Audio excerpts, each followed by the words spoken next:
Eh bien, dans un premier temps, sachez que cette vidéo n'est à la base pas mon idée du tout. Vraiment.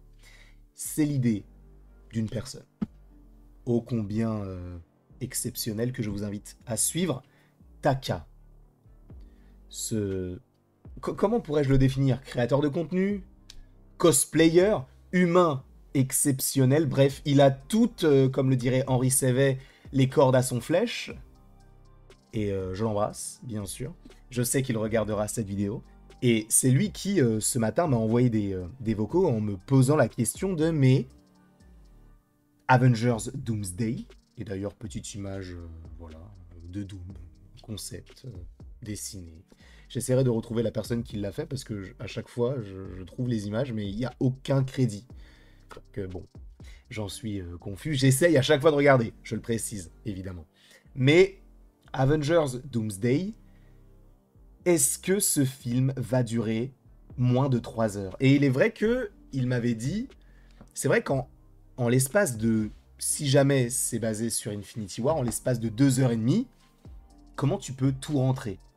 Que ce soit les conflits entre les Avengers, qui ont donc été dévoilés, ou en tout cas amorcés, dirons-nous, du côté des Thunderbolts, que ce soit du côté même d'un possible affrontement entre les X-Men, avec les Avengers, avec les 4 Fantastiques, avec même d'autres univers, le fait de rappeler le principe des incursions, le fait de rappeler même tous les principes du multivers de manière générale, ramener le TVA, évoquer Loki, expliquer où était Thor, parler de Doctor Strange, évoquer Black Panther, les Atlantes, il y a trop de choses. Parce qu'en fait, à la base, le MCU, il n'y avait que des films. Sauf qu'aujourd'hui, on a des séries, on a des specials, il y a ce genre de choses qui sont, on va dire, qui viennent nourrir l'univers, mais pas forcément de la meilleure des manières, tout dépend de la série.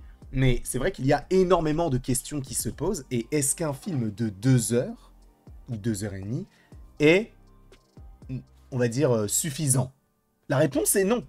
La réponse est évidemment non. Alors, je pense tout de même qu'il faut accorder une mini confiance aux frères Russo qui travaillent déjà avec le scénariste d'Infinity War et d'Avengers Endgame. Donc, je pense qu'ils savent faire. Je pense qu'ils savent à peu près où est-ce qu'ils veulent aller. Moi, je pars aussi du principe que pour introduire les Thunderbolts, par exemple, eh bien, la scène post-générique des Thunderbolts, pour moi, peut-être qu'on en parlera dans une autre vidéo, peut-être que j'en ai déjà parlé, j'en sais rien, je sais que j'en ai parlé sur TikTok, mais pour moi, la scène post-générique des Thunderbolts, c'est une scène qui sera dans Avengers Doomsday. Je ne vois pas d'autre explication. Alors, peut-être que ce sera juste une scène post-générique, mais en fait, le truc, c'est que ça peut totalement servir l'intrigue. Mais on y viendra. On en parlera peut-être demain. Ça sera peut-être l'occasion d'évoquer ça, peut-être pour midi ou dans l'après-midi. Mais pour moi, la scène post-générique des Thunderbolts avec les Avengers, les nouveaux Avengers, eh bien, ça nous mène directement à Doomsday, évidemment, mais je pense que c'est cette scène-là qui fait partie de Doomsday, on va dire, pour réintroduire les différents personnages, sachant en plus que cette scène a été réalisée par les frères Russo. Mais encore une fois, il y a trop de choses qui ne sont pas évoquées, et en 2 heures et demie de temps comme Infinity War, c'est trop compliqué. En fait, ils l'ont très bien fait du côté des films Avengers, Infinity War et Endgame, notamment Infinity War, mais pour la simple et bonne raison qu'il y avait de bons films qui introduisaient les bonnes choses. C'est-à-dire que l'arrivée de Thanos, on l'avait dès Thor Ragnarok. Le Wakanda, on l'avait dès Civil War, mais on l'a revu dans Black Panther. Des films qui sont sortis avant. Les différentes interactions entre les différents personnages, on les avait déjà avant. Là, évidemment qu'on a eu plein de projets, mais les interactions entre... C'est aussi pour ça que les caméos sont nécessaires. Les interactions permettent de gagner du temps. C'est-à-dire que là, les Thunderbolts, évidemment, ça va nous faire gagner un temps fou parce que pour réintroduire peut-être Bucky qui pourrait parler à Red Guardian, enfin, autant faire un film, et ils l'ont fait. Mais tu vois, par exemple, du côté d'Infinity War, ils ont introduit le fait que Iron Man, il était proche de Spider-Man parce qu'on avait déjà vu Civil War, parce qu'on avait déjà vu Spider-Man Homecoming, on avait déjà vu ces genres de choses. Donc, ces relations entre les personnages existent déjà. Mais en fait, aujourd'hui, du côté du MCU, récemment, en tout cas, quand tu regardes les films, il n'y a pas eu tant de crossover que ça. Et quand il y en a eu, c'était trop mince. C'est-à-dire que, par exemple, ceux qui me viennent en tête, Valkyrie, dans The Marvels. Ouais, d'accord. Valkyrie est dans The Marvels, il y a une relation avec Carol Danvers, mais ça va pas plus loin. Juste, voilà, il y a ça. Comment, pourquoi, on n'en sait rien, mais voilà, il y a cette connexion-là. Si on va encore plus loin, Ant-Man et la Guêpe, Quantum Mania, c'est connecté possiblement à quel autre personnage? Aucun. Thor Love and Thunder, c'est dans l'espace, les gardiens, tout ça, bon, ok, mais les gardiens pour l'instant ne sont pas annoncés, et de toute manière, les gardiens et Thor se connaissaient déjà dans Infinity War, donc ça ne sert pas vraiment à grand chose, même d'utiliser Thor Love and Thunder pour des interactions avec d'autres persos. Donc, il n'y a pas grand-chose aussi à tirer par rapport à ça. Deadpool et Wolverine, bon là, évidemment, c'est en lien avec le multivers, et c'était un énorme film, donc il n'y a pas de souci. Mais par exemple, Captain America, Brain de... Non, c'est pas Brain New Day, ça c'est Spider-Man, Brave New World. Je suis désolé, mais en quoi ce film-là est nécessaire pour regarder Doomsday? Enfin, ça n'a pas vraiment de sens. Alors tu vas me dire, mais si, il y a Bucky. Mais pareil, Bucky, on avait déjà vu The Falcon and the Winter Soldier, on avait déjà vu Civil War, on avait déjà vu Infinity War, on avait déjà vu Avengers Endgame. On avait déjà vu ces films-là qui les connectaient d'une certaine manière. Donc, pour moi, il y a une mauvaise utilisation de ces films précédents par rapport aux caméos. Parce qu'on pourrait se dire, oui, c'est juste du fanservice. Mais des fois, c'est utile. Par exemple, d'avoir Hulk dans Moon Knight, c'était nécessaire. Moon Knight, c'est quelqu'un qui n'arrive pas à contrôler son trouble dissociatif de l'identité. Hulk a réussi à le faire. Donc, ça aurait pu être intéressant, justement, d'avoir ces prémices d'interaction entre les personnages pour gagner du temps. Et justement, on y revient. Le film dure 3 heures. 3 heures. Enfin, en tout cas, on l'espère qu'il durera 3 heures au minimum.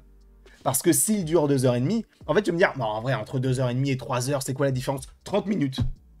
Et en 30 minutes, tu peux tellement raconter de choses. Alors, tu vas me dire en 2h30 aussi, mais tu peux tellement plus en raconter en 3 heures.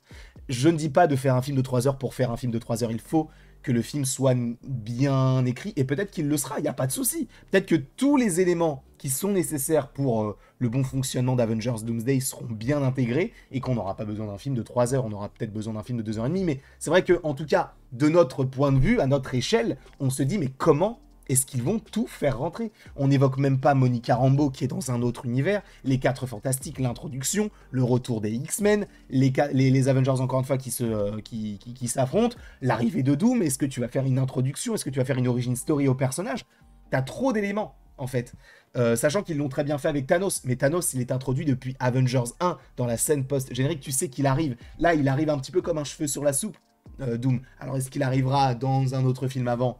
C'est possible, mais en tout cas pour l'instant, on va dire que c'est un peu compliqué de se projeter. C'est vrai que là, on part du principe que d'avoir un film de 3 heures, c'est nécessaire. Là où tu vas me dire, oui, mais regarde, tu nous avais déjà dit, notamment pour d'autres films, que d'avoir un film de 1h50, ce n'est pas si grave. Oui, mais là, on est sur un film Avengers. On est sur un film qui, encore une fois, de tête, va regrouper Shang-Chi, Hulk, Captain Marvel, Wong, Doctor Strange supposément, Spider-Man supposément, Captain America, Falcon, le professeur Xavier, Magneto, Cyclope, Gambit, Namor, Namora, Atuma, tous les Thunderbolts, Black Panther, Mbaku, Docteur Doom. Et encore, là, c'est quasiment que les gens qui ont été annoncés. On peut mentionner peut-être Daredevil, Moon Knight. Enfin, c'est un peu compliqué de vraiment se projeter là-dessus, mais il y a tous ces personnages-là qui arrivent. Sans compter Deadpool, Wolverine, tous les personnages de Deadpool et Wolverine aussi. Donc, ça va être compliqué. Ils l'ont bien fait du côté d'Avengers Infinity War, mais t'avais beaucoup moins de personnages. Là, t'en as peut-être 2 fois, voire 3 fois plus. À voir comment tout ça va être géré. Je leur fais confiance, mais ce n'est pas non plus sans crainte. Je ne sais pas ce que vous en pensez. N'hésitez pas à me le dire dans les commentaires. N'hésitez pas non plus à aimer, à partager et à vous abonner si ce n'est pas déjà le cas. Et après tout ceci, il ne me reste donc plus qu'à vous dire à la prochaine pour la prochaine. Et encore une fois, merci beaucoup à vous d'avoir été présents. On se retrouve d'ici quelques temps pour de nouvelles vidéos et pour de nouvelles aventures. Et d'ici là, passez une excellente journée.